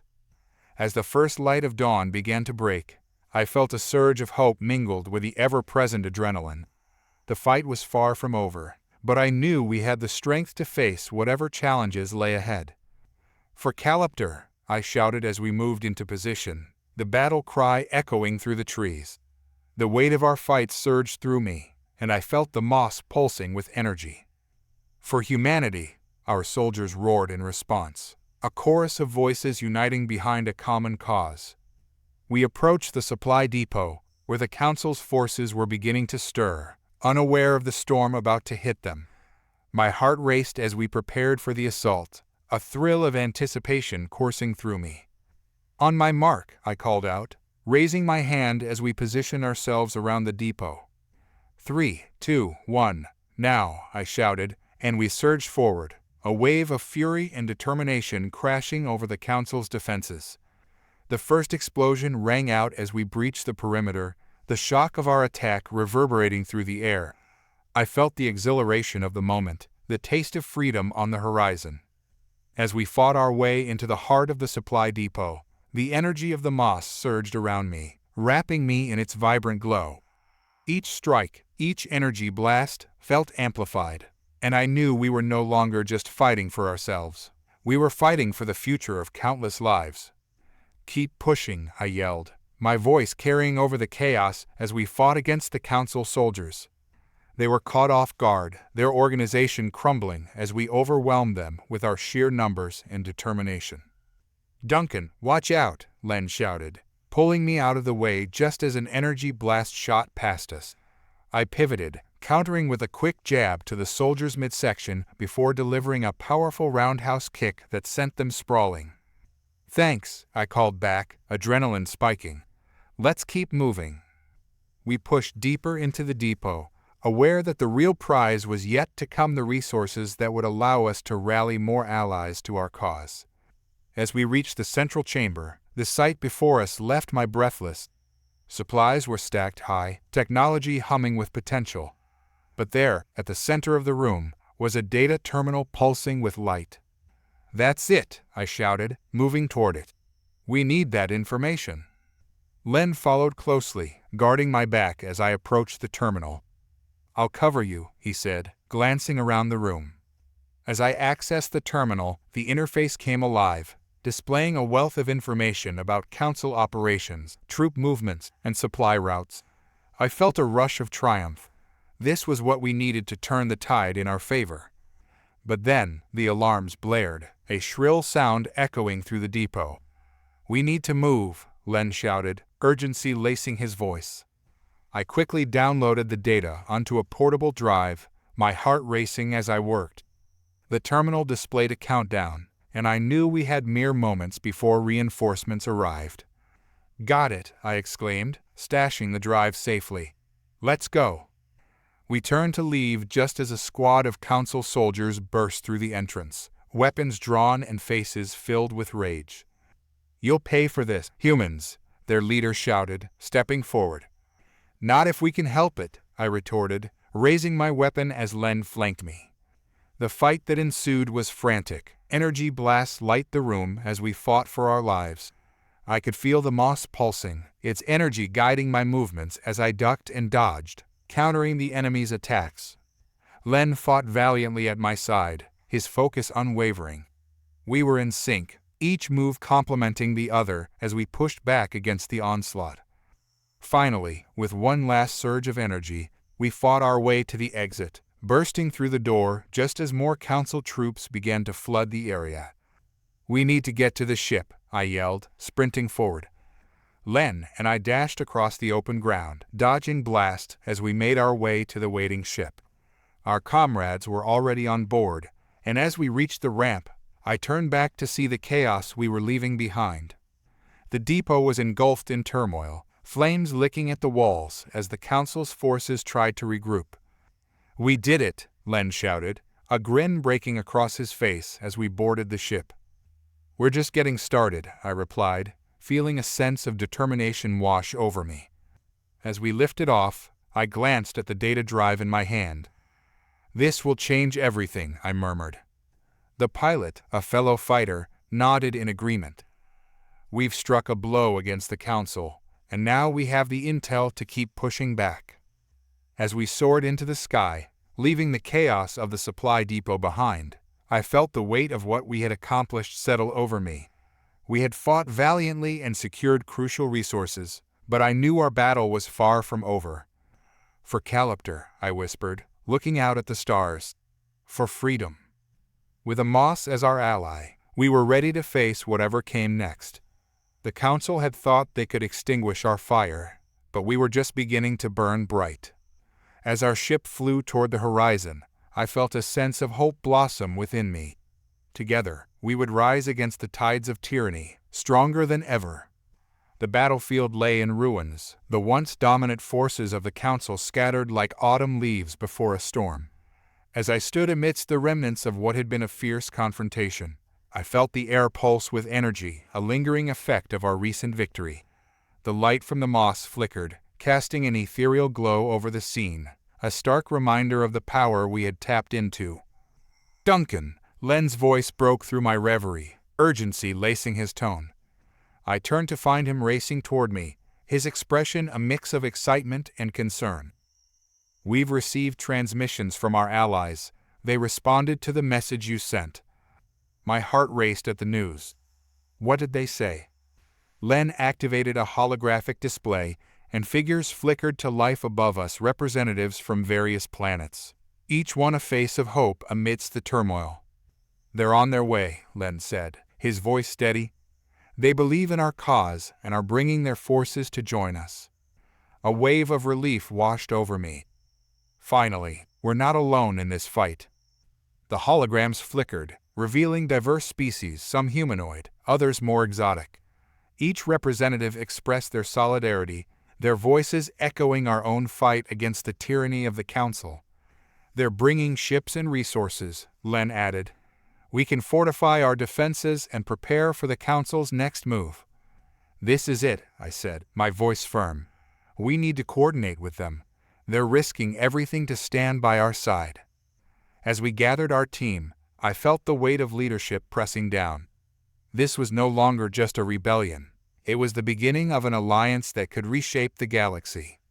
"Listen up, everyone," I called, the group's attention shifting to me. "We have allies coming to join us. This is our chance to not just defend ourselves, but to liberate others oppressed by the council. We need to strategize and prepare." The team sprang into action, energy palpable in the air. We set up communication links, coordinating with the incoming forces to create a unified front. The holographic display buzzed with activity, showing real-time updates as allies began to arrive. "Duncan, we need to choose a strategic location for our main base," Len suggested. "Somewhere we can hold our ground and launch our operations." "What about the cliffs overlooking the valley?" I proposed, envisioning the rocky terrain that could provide us with an advantageous position. "We can fortify our defenses there, and it offers a great vantage point." Len nodded, a grin spreading across his face. "That could work. We'll have the high ground and an escape route if things get dicey." As we plotted our next moves, I couldn't shake the feeling that this was just the beginning. The Council would not take our uprising lightly. They would retaliate fiercely. Hours turned into days as we fortified our new base, transforming the rugged cliffs into a formidable stronghold. Allies arrived in waves, each new arrival bolstering our ranks. I found camaraderie with beings from across the galaxy, sharing stories of oppression and hope. "You're not just fighting for yourselves," one alien leader said to me during a strategy session. "You're igniting a flame of resistance throughout the galaxy." As the sun dipped below the horizon, casting a golden hue over our makeshift camp, I felt a renewed sense of purpose. We're not just fighting for freedom, we're fighting for the very essence of what it means to be united, I replied, the words ringing true. The next few days were a blur of preparation and anticipation. We trained tirelessly, honing our skills and preparing our minds for the battle to come. But just as we began to settle into our rhythm, the calm was shattered. An urgent alarm blared through our camp, the sound piercing through the peaceful evening air. "Incoming Council ships," someone shouted, and my heart dropped. "Everyone to your stations," I commanded, adrenaline flooding my system. We rushed to our posts, readying ourselves for the onslaught we had anticipated. The ships appeared on the horizon, dark silhouettes against the setting sun. The Council was here, and they were coming in full force. "Duncan," Len called out, urgency in his voice. "We need to hold the line." As the enemy ships approached, I could feel the tension crackling in the air. I took a deep breath, focusing on the task ahead. "We have to protect our allies," I said, glancing at the team around me. "We fight for them, for all of us." With a nod from my comrades, we took our positions, energy weapons at the ready. The Council ships unleashed a barrage of fire, and we retaliated with everything we had. The clash of energy filled the air, a symphony of chaos and resolve.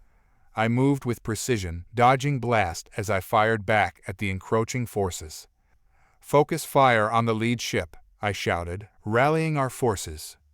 As the battle raged, I could see the Allied forces holding strong, their resolve unwavering even in the face of overwhelming odds. "They're faltering," Len yelled, excitement lacing his voice. "We're pushing them back."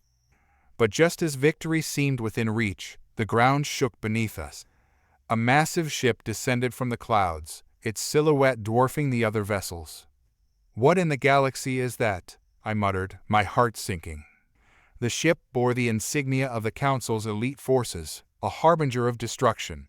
The air grew thick with tension as the Council troops regrouped around it, their morale seemingly bolstered by the looming behemoth. "We need to target that ship," I shouted, urgency flooding my veins. "It's the key to their strategy." With a united front, we focused our fire on the massive vessel. Energy beams lanced through the air, but it seemed impervious to our attacks. "It's reinforced," Len exclaimed, frustration etched across his features. "Then we need to find a way to breach its defenses," I said, my mind racing. We fought valiantly, but it became increasingly clear that we were at a disadvantage. "We need to regroup," I called out, scanning the battlefield for any potential opportunities. "Find the weaknesses in their formation." Just as I was about to give the order to pull back, a brilliant flash of light erupted from the cliffside. I turned to see the moss reacting to the chaos, glowing with an intensity I had never witnessed before. "Duncan," Len shouted, all written across his face. "The moss, it's amplifying our energy." A surge of power coursed through me, filling me with determination. "Let's channel it, we can turn the tide." With renewed vigor, we focused our energy into the moss, drawing upon its power.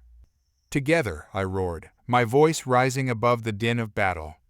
In a moment of unity, we unleashed a wave of energy that surged forth, light the battlefield in a dazzling display. The blast collided with the Council ship, creating a shockwave that rattled the very ground beneath our feet. "We did it," Len exclaimed, a triumphant smile breaking across his face. As the dust settled, I surveyed the battlefield. The Council forces were in disarray, their once formidable front crumbling before us. "Now's our chance," I shouted, rallying our allies. "Let's finish this." We surged forward, the combined strength of our forces overwhelming the Council troops. The elite ship struggled to regain its footing, but the tide had turned. With each step, I felt the spirit of unity fueling our advance, a shared belief that we could conquer any adversary standing in our way. As the last of the Council troops fell, I raised my weapon in triumph, the cries of victory echoing around us. "This is just the beginning," I shouted, my voice ringing out. The sky was painted in shades of victory, the stars twinkling down as if celebrating alongside us. But in the aftermath of battle, I knew that we had only scratched the surface. The Council was still out there, plotting and scheming, and our journey was far from over. "What's next for us?" I asked Len as we caught our breath, exhaustion mingling with exhilaration. "Now we unite," he replied, his eyes sparkling with determination. "We build this alliance and prepare for the battles ahead. Together, we will liberate those still under the Council's thumb." I nodded, resolve hardening in my chest. This victory was a mere stepping stone to a greater cause. "We're humanity," I said, a smile breaking across my face. "And we're just getting started." With our allies standing tall beside us, I felt a sense of hope blossom within. We were no longer just rebels fighting against tyranny. We were the spark that could ignite a revolution across the galaxy. As we began to plan our next moves, I realized that this was the moment we had been fighting for. The awakening of unity among the oppressed species was not just a dream, it was a reality that we had forged together. And together we would rise.